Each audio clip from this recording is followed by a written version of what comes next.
Es mi experiencia que cuando buscamos espacios de soledad, espacios de tranquilidad, y hacemos esta pregunta y tenemos la paciencia de aguardar, surge una idea de un lugar muy especial. No procede, la sensación es que no procede de la cabeza, la sensación es que procede del cuerpo. Te viene algo, te viene una idea, te viene un pensamiento muy sorprendente, descubres una nueva realidad y lo que notas inmediatamente es como el cuerpo en su totalidad se relaja. Es como si te hubieras quitado un montón de kilos que tenías en la espalda o llevabas en la espalda sin darte cuenta de que los llevabas. El pasado nos ha de informar. Lo que creo que es importante es que no nos determine. Los filtros son esas gafas de las que tú hablabas, Sergio, que moldean, modulan y alteran nuestra percepción de la realidad. Cuando un ser humano se siente absolutamente impotente para hacer frente a un desafío o a un reto que se está encontrando en su vida, no cabe duda que esos filtros están actuando.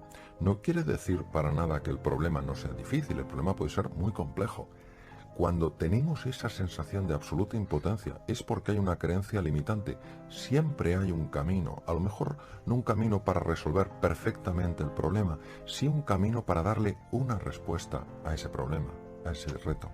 Muchas personas dicen que quieren cambiar y no hacen absolutamente nada para cambiar, porque el cambio personal, la transformación, da mucho miedo. Es salirte de esa zona conocida, de tu status quo, y empezar a explorar más allá de las limitaciones que uno mismo se ha impuesto. La personalidad es como un rol, como un papel. Si una persona en una empresa, pongamos por ejemplo, considera que todo lo que es ella queda definida en el papel, jamás se saldrá de su papel, y no cabe duda de que podría hacer cosas más allá de su papel. Igual ocurre con la personalidad. Cuando nosotros decimos yo soy aquí, nos estamos limitando a una descripción que hemos hecho de nosotros mismos que nos impide absolutamente explorar nuevas posibilidades y nuevas oportunidades para nuestra vida. Es la rigidez con la que nos definimos nosotros mismos la que en el fondo nos está limitando. Hay ya muchos estudios científicos muy sólidos que demuestran que cuando utilizamos palabras de tipo negativo y de forma continua, se cambia por completo la constelación hormonal, es decir, cambian las hormonas que hay en la sangre. Las palabras abren cajones emocionales y cajones experienciales en las personas. Por eso la palabra es un símbolo que abre todo un mundo de sentimientos en el ser humano. Las emociones, los sentimientos moldean, modulan nuestra percepción de la realidad. Por ejemplo, si yo ante un problema que es complejo empiezo a decir, es espantoso, esto es horroroso, esto es una desgracia, no hay quien lo resuelva, sin darme cuenta, además esto se ha podido fotografiar todo el proceso con técnicas modernas de neuroimagen, empieza a cambiar el funcionamiento del cerebro. Claro. Y al final el propio problema llega a tener tal envergadura que me siento completamente incompetente e insignificante para hacerle frente. Las palabras no se las lleva el viento, las palabras crean profundas realidades. Cuando a veces oigo todas las críticas que se hacen al miedo, como si el problema del ser humano fuera el miedo, la verdad es que me quedo sorprendido. Si el ser humano no tuviera los circuitos y los núcleos del miedo, no podría sobrevivir. El problema del ser humano no es el miedo, el problema del ser humano es la ignorancia de su verdadera naturaleza. Claro, cuando tú no eres consciente de tus recursos y de tus posibilidades, te asustas ante el más pequeño de los desafíos. Claro que somos ignorantes de nuestra verdadera naturaleza. En un momento determinado de nuestra vida, cuando éramos chiquititos, hicimos una definición, una descripción de nosotros mismos, nos la creímos y ahora vivimos de acuerdo a esa descripción y no de acuerdo a nuestra naturaleza. Nuestra naturaleza, en su conjunto y en su esencia, es perfecta. La palabra perfecta quiere decir completa. Es decir, no somos mecanismos de relojería averiados que nos tienen que arreglar porque no damos la talla. Somos seres excepcionales. Sabemos, por ejemplo, que las personas que hacen ejercicio físico, no tiene que ser deporte, sino ejercicio físico de una manera habitual, media hora al día, andando deprisa, 5 días a la semana, sabemos que aumenta la población de neuronas del hipocampo. Esto se describió en el año 2002. Sabemos que las personas que hacen ejercicio físico cambian su constelación hormonal y son mucho menos susceptibles a los vaivenes emocionales cuando nos encontramos con dificultades en la vida. Sabemos que las personas que hacen ejercicio físico viven más tiempo, sabemos que son menos susceptibles a padecer carcinomas, a padecer tumoraciones malignas. Necesitamos retomar este papel trascendental que juega el cuerpo en todo lo que es la vida completa de un ser humano. La aceptación solo significa reconciliarse con la realidad, es decir, asumir una realidad sencillamente porque es, aunque no me guste. La aceptación deja de resistirse a lo que es, deja de luchar con la realidad, es decir, si a mí me diagnostican un tumor maligno, la aceptación no quiere decir que me guste, la aceptación no quiere decir que esté de acuerdo, la aceptación es que asuma que esa es la realidad y con esa realidad ahora tengo que jugar. ¿Qué ocurre cuando yo acepto? Que me aflojo muchísimo, que esa tensión de la rebeldía contra la realidad produce cambios muy negativos en el funcionamiento del cuerpo y del cerebro. La resignación es una actitud pasivo-agresiva. Es decir, no es que yo me ponga a dar gritos, no es que yo empiece a dar voces, pero hay una resistencia, hay un rechazo oculto a esa realidad. Sabemos que la actitud pasivo-agresiva, mantenida en el tiempo cuando es un estado de ánimo, produce una elevación de una hormona que se llama cortisol y que es muy negativa en el funcionamiento, por ejemplo, del sistema de defensa, del sistema inmunitario, en el metabolismo óseo, en el funcionamiento del tubo digestivo. Es decir, la aceptación me permite tomar acciones una vez que he asumido que esa es mi nueva realidad. Cuando una persona se ha definido con un papel, quitarte ese papel es quitarte tu sensación de valor. Esto, por ejemplo, pues lamentablemente lo estamos viendo con mucha frecuencia ahora. Una persona que se ha visto durante muchos años pues en un cargo determinado, en un puesto determinado, y por las cosas que están ocurriendo se ve sin puesto de trabajo, lo que ha perdido es un cargo, no se ha perdido a sí mismo. Esa persona sigue teniendo un extraordinario valor, sigue teniendo unos enormes recursos, una tremenda potencialidad. Ahora, si esa persona se define en base a ese papel, pensará que ya no es nadie. Lo mismo pasa en las transformaciones de la identidad, de la personalidad. Empezamos a tener sensación profunda de vértigo y creemos que si expandimos los límites de nuestra personalidad ya no nos reconoceremos a nosotros mismos. Y en el fondo lo que haremos será desplegar y permitir que florezca la verdadera naturaleza, la verdadera realidad que somos. La crisis, en el fondo, es una llamada a hacer un cambio fundamental en la forma de pensar, en la forma de vivir y en la forma en la que la sociedad contempla las cosas. Lo que ocurre es que dependiendo de la forma en la que nosotros valoramos esa crisis, vamos a obtener un resultado u otro. Por ejemplo, si una persona ante una situación de crisis, una situación de dificultad, una situación de inflexión en su vida, lo valora como una oportunidad para hacer un cambio fundamental en su forma de comportarse, en su forma de moverse, en lo que sea, en ese momento esa crisis le va a ayudar a explorar un campo nuevo. Si una persona ante una crisis empieza a valorarlo como una desgracia, como un espanto, como algo terrible, la propia emocionalidad que surge de ese diálogo interno le va a impedir encontrar posibilidades aunque las tenga delante de las narices. Es la valoración del evento lo que genera la experiencia en la persona. Doctor, muchas gracias. Muchísimas gracias, Carlas. Y Sergio, hasta la semana que viene. Hasta la semana que viene, Carlas.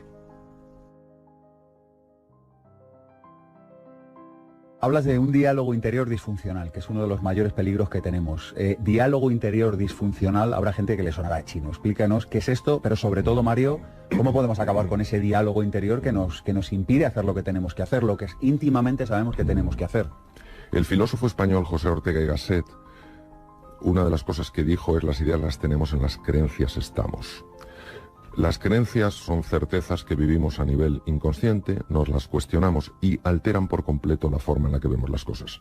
Tienen la capacidad de alterar la percepción porque alteran las emociones. No hay nada que altere más la percepción del mundo que las emociones en las que estamos. Entonces, ¿qué ocurre? Que estas creencias se han sedimentado, han cristalizado a base de repetirnos a nosotros mismos ciertos mensajes. A veces esos mensajes los hemos comprado del exterior. Si alguien cuando éramos pequeñitos ha dicho: es que no vales nada, es que eres feo, es que eres corto, es que eres corta, es que no llegarás, el poder no lo tiene la persona. El poder lo tiene si yo esa frase me la repito constantemente y yo me la creo. Porque entonces en cualquier momento de dificultad yo consultaré esa frase y esa frase me dirá: claro que no puedes. ¿Tendríamos que activar, Mario, el radar antifrases negativas hablando de uno mismo? Sí, vamos a ver. Yo creo que no hay un solo ser humano que tenga un acceso a la verdad completa. Por tanto, aunque nos digan cosas que no nos gusten, siempre hemos de saber que eso es una verdad incompleta. En caso de que sea una verdad incompleta, a lo mejor es que no es verdad en absoluto, pero si me dicen, eres torpe, bueno, en algunas cosas yo soy torpe. En algunas cosas yo soy torpe. Yo, por ejemplo, muchos deportes no se me dan bien. Como cirujano jamás he sido torpe. De hecho, he tenido una enorme habilidad como cirujano. Entonces, hay que diferenciar. Oiga, la torpeza, usted no me meta en un paquete global todo. Es que eres corto. Yo en algunas cosas, pues puedo ser bastante corto. Para para ciertos aprendizajes, a mí me cuesta una barbaridad. Otros aprendizajes, vamos, soy rápido como un guepardo. Entonces, nunca tomar lo que nos dicen los demás como la verdad completa, porque no hay nadie que tenga acceso a la verdad completa. La realidad es infinita y la verdad siempre es un juicio de la razón. Nosotros hacemos nuestra mejor aproximación a la verdad. ¿Qué ocurre? Que hay muchas personas perdón, que se han creído ciertas cosas y el problema es que no paran de repetírselas. Entonces, generan ellas mismas a través del inconsciente las condiciones para que eso se cumpla. La profecía autocumplida. Exacto, claro. la profecía autocumplida. Entonces, si yo, por ejemplo, me creo que soy torpe, de forma inconsciente empezaré a hacer torpezas y diré, claro, es verdad. Porque cuando una persona ha generado estas creencias disfuncionales, empieza la mente, a través de lo que se llama el sistema reticular activado ascendente, su estructura cerebral, del tronco cerebral, empieza a buscar evidencias para soportar eso. Es que en el momento que uno se tiene que parar, vamos a ver, ¿quién tiene una bola de cristal para leer perfectamente la realidad del universo? Nadie. Pues esta persona dice algo, es una opinión. Yo la voy a valorar y punto. Pero eso no se va a convertir en mi realidad. Dices algo que me ha gustado. Hablas de lo siguiente. Dice, hemos de trabajar más con nuestras posibilidades que con nuestras limitaciones, pero para ello hay que conectar con algo que va más allá de nuestro ego. Y yo te pregunto, ¿con qué hay que conectar? ¿Con qué hay que conectar que vaya más allá de nuestro ego, Mario? Esta es una pregunta sumamente difícil. A ver si la sé contestar con un poquito de claridad. Si no te la sabes, suspendes y vuelves en septiembre, no pasa nada. Bueno, bueno, exacto. Si tengo otra oportunidad, eso me relaja mucho, me pongo mucho más tranquilo. Vamos a ver. El ego hay que entenderlo no como una estructura fija, sino como una estructura dinámica. El ego es nuestra identidad. Y el ego puede tener dos posicionamientos. Uno es un ego completamente estanco o un ego poroso. El ego estanco hace que yo me sienta completamente separado del resto. No veo ningún punto en conexión. Solo me preocupa sobrevivir. Solo me preocupa utilizar a los demás para mis fines. Esto es tremendamente lesivo, porque además es fuente de infelicidad y fuente de enfermedad. El ego poroso es cuando yo reconozco que sí, que tengo un cuerpo distinto, que tengo formas distintas de ver la realidad, que me gusta más un color, que me gusta más una cosa, pero a la vez soy consciente que todos los seres humanos formamos una unidad. ¿Por qué? Porque todos tenemos ilusiones, todos tenemos preocupaciones, todos tenemos angustias, todos tenemos luchas internas. Y eso hace que yo, reconociendo que soy distinto de los demás, no me sienta distante. Por eso la base de todo cataclismo es el egoísmo y la base de toda prosperidad es la generosidad. La base de todo cataclismo, por lo menos como yo lo veo, es convertirte en el centro del círculo, y la base de toda prosperidad es la generación de una elipse. Una elipse tiene dos centros. Estás tú y estoy yo. Claro, esto genera un encuentro, y donde hay encuentro hay posibilidades, y donde hay posibilidades, pues hay un estado de ánimo radicalmente distinto.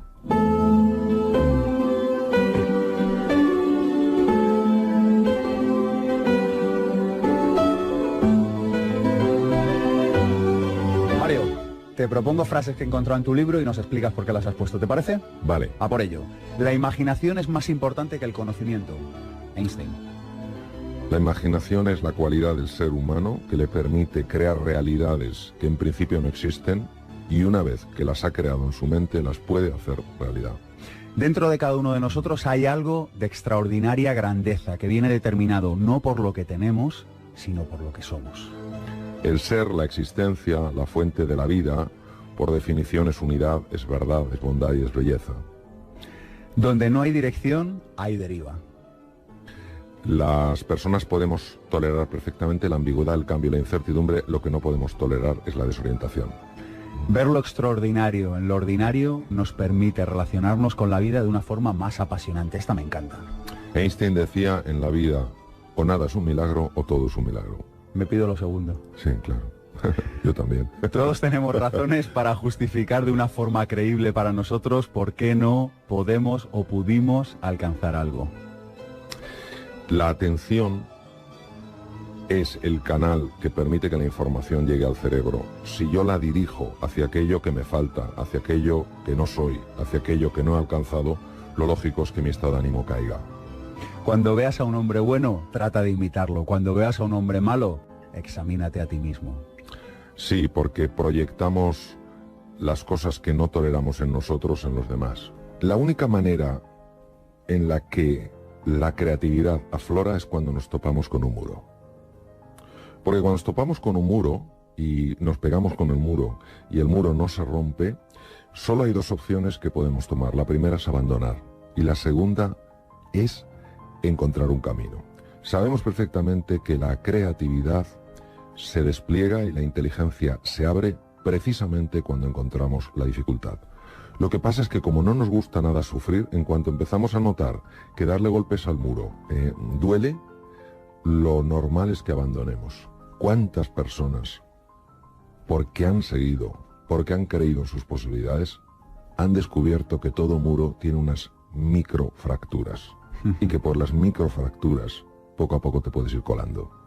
Oye, ¿alguna idea para desatrofiar la imaginación? ¿Algo que podamos hacer hoy, Mario?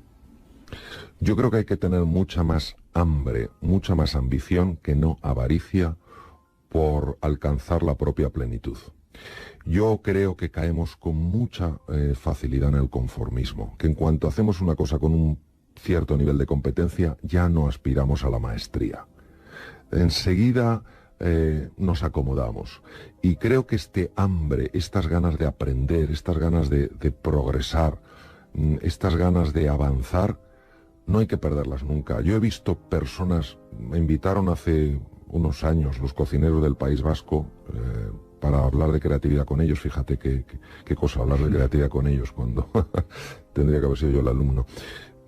Y yo vi a algunas personas consideradas de los mejores cocineros del mundo, que lo son, alguno de con bastante juventud acumulada, qué ganas de aprender, cómo tomaba notas, cómo preguntaba. Esto es un ejemplo. No me extraña que hayan llegado tan lejos. No me extraña que se hayan convertido pues en el Silicon Valley de la cocina a nivel mundial. No me extraña. Son generosos, tienen ganas de aprender. Y sin embargo también te encuentras con personas mucho más jóvenes que se dicen, eso ya me lo sé. ¿Así? Cuéntame algo. Bueno, en fin, bueno. Hay una palabra japonesa, Mario, que estoy seguro que conoces, que es la palabra kaizen, mejora constante. Sí. Esta es una de las palabras que más sentido tiene en mi vida. Es decir, ya sé hacer esto, ¿cómo lo puedo mejorar? Ya sé hacer un guión de radio, ¿cómo lo puedo mejorar? Y si tú te preguntas esto cada semana, Mario, ¿verdad? Es que es imposible que no logres resultados. Estás benditamente condenado al éxito. Después de la Segunda Guerra Mundial, al final del 45, Japón estaba totalmente hundido en la miseria, rendición sin condiciones, y Kaizen fue lo que le sacó, muy empujado por Edward Deming, el norteamericano. Todo lo que era Made in Japan en aquella época era malo. Nadie compraba Made in Japan, los microscopios eran malos porque las lentes estaban pegadas, las limpiabas con alcohol y se despegaban. Pero poco a poco, en la mejora constante, teniendo una ilusión, el futuro que ellos querían crear y dando pequeños pasos, se convirtió en un país absolutamente ejemplar. Y también porque le pusieron foco, es decir, se concentraron en algo. Esto es algo de lo que hablas en tu libro. Yo soy un fanático de la palabra foco. Invito a que las personas que nos escuchan de la tribu de Pensamiento Positivo quiten toda la basura que tienen puesta en la nevera y pongan un post-it allí con la palabra foco para concentrarse en algo realmente importante en su vida. ¿Qué tienes que decirnos de la palabra foco y sobre todo el concepto, vaya? La palabra foco o la palabra atención, el foco de la atención, es clave. Nosotros vamos muy distraídos por la vida. Cuanto más complejo sea el entorno, más claras tienes que tener tus prioridades. Cuanto más difíciles son los desafíos, más anclado tienes que estar en tus valores. Eso es el foco. El foco es no dejarte distraer por cosas que son irrelevantes. En cirugía es fundamental tener foco. En la vida es fundamental tener foco. Tener foco es decir sí a lo fundamental y obviamente para eso hay que decir no a lo que no es fundamental. ¿Qué nos tienes que comentar a este respecto sobre la agresividad que a veces despegan algunas personas? Despliegan, digo despegan, bueno, a veces también despegan, pero... Sí. Vamos a ver, a mí que soy un enamorado del cerebro, lo voy a explicar en términos muy físicos. Vamos a ver, cuando nosotros nos encontramos ante un desafío, la mente tiene que hacer una valoración. Y la valoración es de dos tipos. Una, tierra incierta, tierra desconocida. Dos, tierra hostil. Si la valoración que hace la mente es tierra hostil, solo puede poner en marcha tres mecanismos. Ha sido así por muchísimo tiempo en la evolución de las especies. Uno, la agresión. Otro, la huida. Sí. Y otro, el bloqueo. Pues hay personas que quedan estancadas en la agresión, se sienten amenazados por la vida, se sienten amenazados por los demás, aunque los demás no les estén amenazando, y eso hace que tomen posturas agresivas, estén muy irritables, tiendan incluso a ser personas violentas. Es una lectura errónea de lo que está ocurriendo.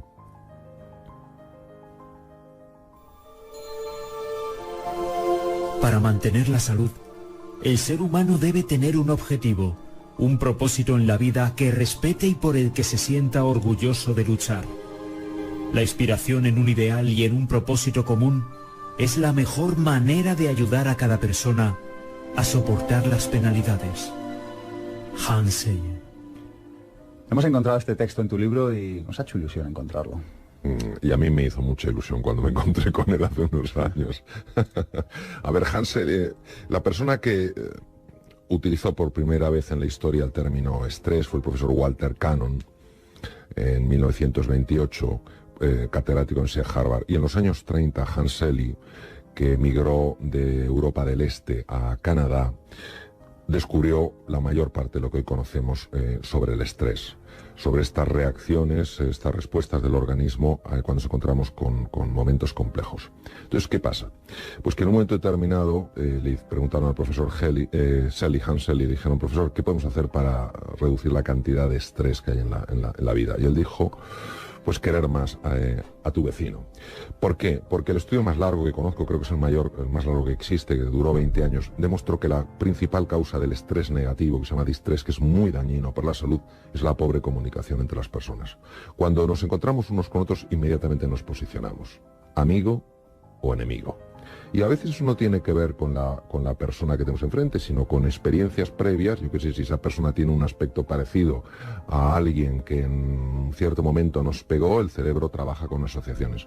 Entonces, si la otra persona está mostrando una actitud de afecto, de benevolencia, de compasión, de generosidad, de cercanía, es más difícil que ese patrón mío de reacción se mantenga activo. No quiere decir que en algunas personas no suceda así, pero es mucho más raro. Una sonrisa auténtica de una persona, una cercanía, disipa muchísimos miedos y muchísimas agresividades.